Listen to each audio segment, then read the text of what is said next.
Happy Vishu എല്ലാവർക്കും വിഷു ആശംസകൾ. അപ്പോൾ ഞങ്ങൾ തലേ ദിവസം തന്നെ കണിയൊക്കെ ഒരുക്കി സെറ്റാക്കി വെച്ചിട്ടുണ്ടായിരുന്നു. രാവിലെ എഴുന്നേറ്റ് എല്ലാവരും കണി കണ്ടു. ഇച്ചക്കുട്ടനാണ് കേട്ടോ എഴുന്നേറ്റ് വരുന്നത്. അവനൊരു 4:15 ആയപ്പോൾ തന്നെ ഒന്ന് എഴുന്നേറ്റിട്ടുണ്ടായിരുന്നു. അപ്പോൾ കണി കാണാമെന്ന് പറഞ്ഞിട്ട് അവൻ പിന്നെ ഉറങ്ങിയില്ല. അപ്പോൾ നേരെ എടുത്ത് കൊണ്ടുവന്നു കേട്ടോ. അപ്പോൾ ആളിതാ കണിയൊക്കെ കണ്ടു, ദൈവത്തിനൊക്കെ ഒന്ന് തൊഴുതു, ആൾ ഉഷാറായി, പടക്കമൊക്കെ പൊട്ടിക്കാമെന്ന് പറഞ്ഞു കേട്ടോ. പിന്നെ ആരും ഉറങ്ങിയില്ല, എല്ലാവരും പടക്കങ്ങളും കാര്യങ്ങളൊക്കെ പൊട്ടിക്കാൻ വേണ്ടിയിട്ട് നിന്നു. എനിക്ക് പൊതുവേ പടക്കങ്ങളോട് പേടിയാണ്. ഞാൻ ഈ കമ്പിത്തിരി, മത്താപ്പ് അങ്ങനത്തെ ഐറ്റംസ് മാത്രമേ നിൽക്കുള്ളൂ കേട്ടോ. അത് പൊട്ടിക്കുമ്പോൾ മാത്രമേ ഞാൻ കൂടെ ഉണ്ടാവാറുള്ളൂ. പടക്കം പൊട്ടിക്കുമ്പോൾ ഞാൻ ഉള്ളിലോട്ട് ഓടിപ്പോവും. എന്നാൽ എൻ്റെ നേരെ ഓപ്പോസിറ്റാണ് ഇച്ചുകുട്ടൻ. അവന് പടക്കങ്ങളൊന്നും ഒരു പേടിയില്ല കേട്ടോ. പടക്കം പൊട്ടിക്കുമ്പോഴൊക്കെ ഏട്ടൻ്റെ കൂടെ തന്നെ ഉണ്ടായിരുന്നു ആള്. അങ്ങനെ ഇതാ പടക്കങ്ങൾ കഴിഞ്ഞു. പിന്നെ മറ്റേ വിഷുച്ചക്രം, മത്താപ്പ്, പൂക്കുറ്റി അങ്ങനെ പറഞ്ഞിട്ട് കുറേ ഐറ്റംസ് ഉണ്ടായിരുന്നു. അങ്ങനെ അതൊക്കെ അവിടെ നടന്നോട്ടെ. ഞാൻ പിന്നെ മെല്ലെ അടുക്കളയ്ക്ക് കയറിപ്പോന്നു കേട്ടോ. ഇനി നമുക്ക് സദ്യക്കുള്ള കാര്യങ്ങളൊക്കെ ഉണ്ടാക്കണ്ടേ. അപ്പോൾ അവിയൽ തന്നെ ഉണ്ടാക്കിയെടുക്കാമെന്ന് വിചാരിച്ചു. ഞാൻ തലേ ദിവസം തന്നെ രാത്രി അവിയലിനുള്ളതൊക്കെ സെറ്റാക്കി വെച്ചിട്ടുണ്ടായിരുന്നു. രാവിലെ നീച്ചിട്ട് അത് ഞാൻ പുറത്തേക്ക് എടുത്തിട്ട് അതിലേക്ക് കുറച്ച് കറിവേപ്പിലയും പിന്നെ ആവശ്യത്തിനുള്ള ഉപ്പും പിന്നെ മഞ്ഞൾപ്പൊടിയും ഒക്കെ ഇട്ട് കൊടുത്തിട്ടുണ്ട്. പിന്നെ ഒരു 5-8 പച്ചമുളകും കുറച്ച് പച്ച വെളിച്ചെണ്ണയും ഒഴിച്ചിട്ട് നന്നായിട്ടൊന്ന് മിക്സ് ചെയ്ത് കൊടുത്തു കേട്ടോ. നല്ല രീതിയിൽ തന്നെ എല്ലാ പൊടികളും അതിലേക്ക് പിടിക്കാൻ തരത്തിൽ മിക്സ് ചെയ്ത് കൊടുത്തു. എന്നിട്ട് ആവശ്യത്തിന് വേവാൻ ആവശ്യമായ വെള്ളം കൂടി ഒഴിച്ചു കൊടുത്തിട്ട് ഞാനത് അടുപ്പത്ത് വെച്ചു. ഇടയ്ക്കിടയ്ക്ക് ഇതേപോലെ ഒന്ന് കൊട്ടി ഇളക്കി കൊടുക്കുന്നുണ്ട് കേട്ടോ. അപ്പോൾ കഷ്ണങ്ങളൊക്കെ വെന്ത് വന്നപ്പോൾ തൈര് ഒഴിച്ചു കൊടുക്കുന്നുണ്ട്. ഇനി നമുക്ക് ഇതിലേക്ക് വേണ്ട അരപ്പ് തയ്യാറാക്കി എടുക്കാം. അതിനായിട്ട് നാളികേരം, പിന്നെ ഒരു 4-5 ചെറിയ ഉള്ളി തോല് കളഞ്ഞതും, പിന്നെ 2 സ്പൂൺ ചെറിയ ജീരകം കൂടി ഒന്ന് ക്രഷ് ചെയ്തിട്ട് വന്നു കേട്ടോ. എന്നിട്ട് അതിലേക്ക് കൊട്ടി കൊടുത്തു. അപ്പോൾ നമ്മുടെ ഏകദേശം അവിയൽ ഇവിടെ റെഡി ആയിട്ടുണ്ട്. ഏകദേശം അല്ല, ഫുള്ളായിട്ട് റെഡി ആയിട്ടുണ്ട്. ഇനി അതിൻ്റെ മുകളിലോട്ട് കുറച്ച് വെളിച്ചെണ്ണയും കറിവേപ്പിലയും കൂടി ഇട്ട് കൊടുക്കേണ്ട ആവശ്യമുള്ളൂ. അപ്പോൾ അങ്ങനെ ചെയ്തുകൊണ്ടിരിക്കുമ്പോഴാണ് ഏട്ടൻ നമുക്ക് മാലപ്പടക്കം പൊട്ടിക്കാവായോ എന്ന് പറഞ്ഞത് കേട്ടോ. ഒറ്റയ്ക്ക് ആൾ ചെയ്യില്ല, എന്ത് ചെയ്യുകയാണെങ്കിലും എല്ലാവരും വരണം കേട്ടോ. അങ്ങനെ ഞാൻ പോയി മാലപ്പടക്കമൊക്കെ പൊട്ടിച്ചു. പിന്നെ ലാസ്റ്റ് വലിയൊരു പൂക്കുറ്റിയും കൂടി ഉണ്ടായിരുന്നു കേട്ടോ. അപ്പോൾ അതും കൂടെ കണ്ടിട്ടാണ് പിന്നെ നേരെ അടുക്കളയ്ക്ക് കയറിയത്. നല്ല രസമുണ്ടായിരുന്നു കാണാൻ വേണ്ടിയിട്ട് കേട്ടോ. അങ്ങനെ അതൊക്കെ കത്തുന്നത് വരെ നോക്കി നിന്നു. പിന്നെ ഞാൻ നേരെ അടുക്കളയിൽ പോയി. ഞാൻ ആദ്യം മാമ്പഴക്കറി വെക്കാമെന്നാണ് വിചാരിച്ചത് കേട്ടോ. പക്ഷെ കറി വെക്കാൻ തരത്തിലുള്ള മാങ്ങ കിട്ടിയില്ല. അപ്പം നേരെ തട്ടിക്കൂട്ട് സാമ്പാറിലേക്ക് തന്നെ പോന്നു. ചെറിയ ഉള്ളിയല്ല, വലിയ ഉള്ളിയും ഉരുളക്കിഴങ്ങും കുമ്പളങ്ങയൊക്കെ ഇട്ടിട്ടാണ് കേട്ടോ കറി വയ്ക്കുന്നത്. അപ്പോൾ അതിലേക്ക് കഷ്ണങ്ങളിട്ടു, പരിപ്പിട്ടു, മഞ്ഞൾപ്പൊടി ഇട്ടു, മുളക് പൊടി ഇട്ടു, മല്ലിപ്പൊടി ഇട്ടു, ഉപ്പിട്ടു. പിന്നെ ലാസ്റ്റ് 2 തക്കാളിയും കൂടിയും ചെറുതായിട്ട് അരിഞ്ഞത് ഇട്ട് കൊടുത്തു. എന്നിട്ട് കുറച്ച് കറിവേപ്പിലയും കൂടി ഇട്ടിട്ട് വെള്ളം ഒഴിച്ചിട്ട് അടച്ചു വെക്കുന്നുണ്ട്. അത് വേവട്ടെ. പിന്നെ തലേ ദിവസം അവിയലിന് അരിഞ്ഞു വെക്കുന്നതിൻ്റെ കൂട്ടത്തിൽ തന്നെ ഞാൻ പയറും പൊട്ടിച്ച് വെച്ചിട്ടുണ്ടായിരുന്നു കേട്ടോ, ഉപ്പേരിക്കുള്ളത്. അപ്പോൾ അത് കഴുകിയെടുത്തിട്ട് എണ്ണയിൽ കടുക് പൊട്ടിച്ചിട്ട് ഞാൻ അതിലേക്ക് ഇട്ട് കൊടുക്കുന്നുണ്ട്.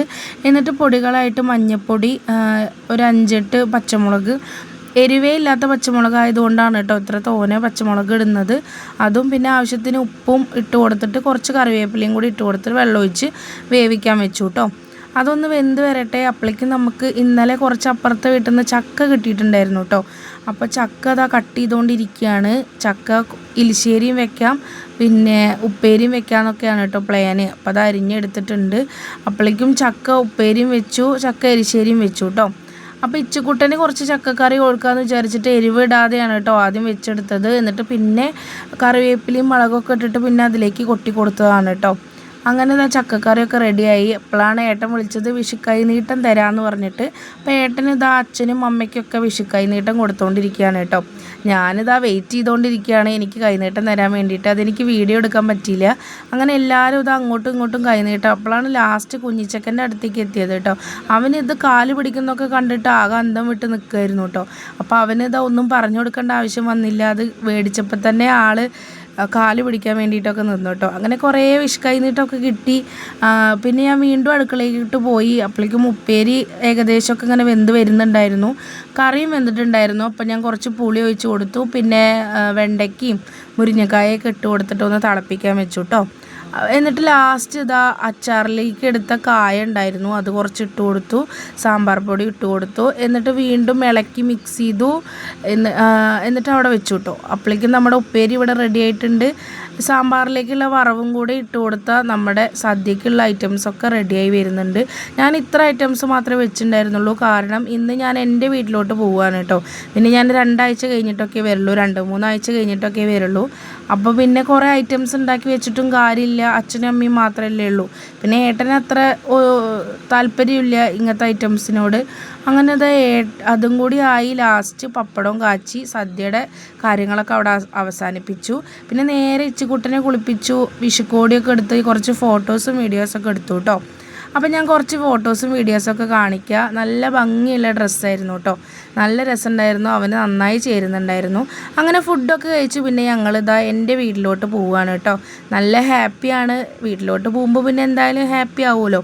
അപ്പോൾ ഇതാ നല്ല സന്തോഷത്തോടെ ഞങ്ങൾ പോവുകയാണ്. ഇച്ചിക്കുട്ടന് പിന്നെ അമ്മമ്മയുടെ വീട് എന്ന് പറഞ്ഞറിയിക്കാൻ പറ്റാത്ത സന്തോഷമാണ് കേട്ടോ അവൻ അത്ര ഇഷ്ടമാണ് അമ്മമ്മയുടെ വീട്ടിലേക്ക് വിരുന്ന് പോകുന്നത്. അങ്ങനെ ഇതാ ഞങ്ങൾ പൊയ്ക്കൊണ്ടിരിക്കുകയാണ്. ഇന്നാണെങ്കിൽ അനിയത്തിയുടെ കല്യാണം ശരിയായിട്ടുണ്ടായിരുന്നു.